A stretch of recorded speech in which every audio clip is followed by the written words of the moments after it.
कोबीची भाजी बऱ्याच जणांना आवडत नाही. काही नाकं मुरडतात, काय करतात. तर मी आज करते अशी करून बघा कोबीची भाजी. नक्की आवडेल तुमच्या पण घरातल्यासनी.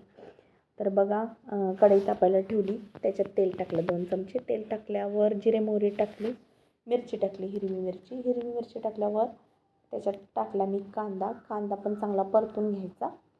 कांदा चांगला परतून घेतला की त्याच्यात टोमॅटो टाकणार आहे मी आता.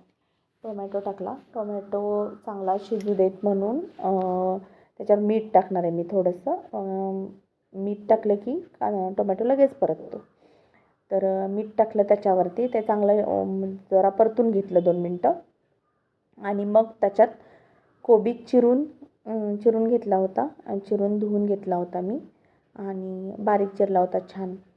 तर मी इथं दाखवायला ते विसरले साहित्य. तर इथं कोबी टाकला मी आता. धुतलेला कोबी चांगला परतून घ्यायचा तो तेलामध्ये. आता तेलात परतल्याच्यानंतर 5 मिनटं तर त्याला चांगला परतून घ्यायचं, म्हणजे अर्धा तो त्याच्यातच शिजतो. तर आणि एका वाटीत मी मुगाची डाळ भिजत घातली होती आणि त्या डाळीला जेवढं पाणी होतं तेवढ्याच पाण्यावर शिजतो आता हा कोबी. त्याच्यात थोडीशी हळद पण टाकली होती मी. हळद टाकल्याच्यानंतर टाकली डाळ टाकल्यावर परतून घ्यायचं आणि झाकण ठेवायचं. एक 5 मिनटं झाकण ठेवलं ना शिजते तेवढ्याच पाण्यावर, ते शिजून जाते भाजी ती. त्याच्यानंतर बघा आता कशी छान दिसायला लागली.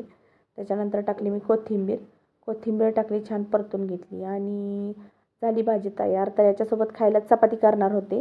तर मिस्टर म्हटले की चपाती नको, मला भाकरीच खायची. म्हटलं ठीक आहे, भाकरी तर भाकरी. मग मी केली होती भाकरी.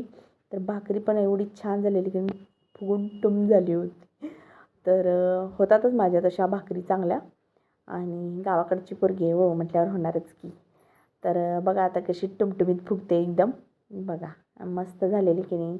कोण तर रुसल्यावर फुगत नाही काय आपल्यावर, तशी फुगून बसलेली.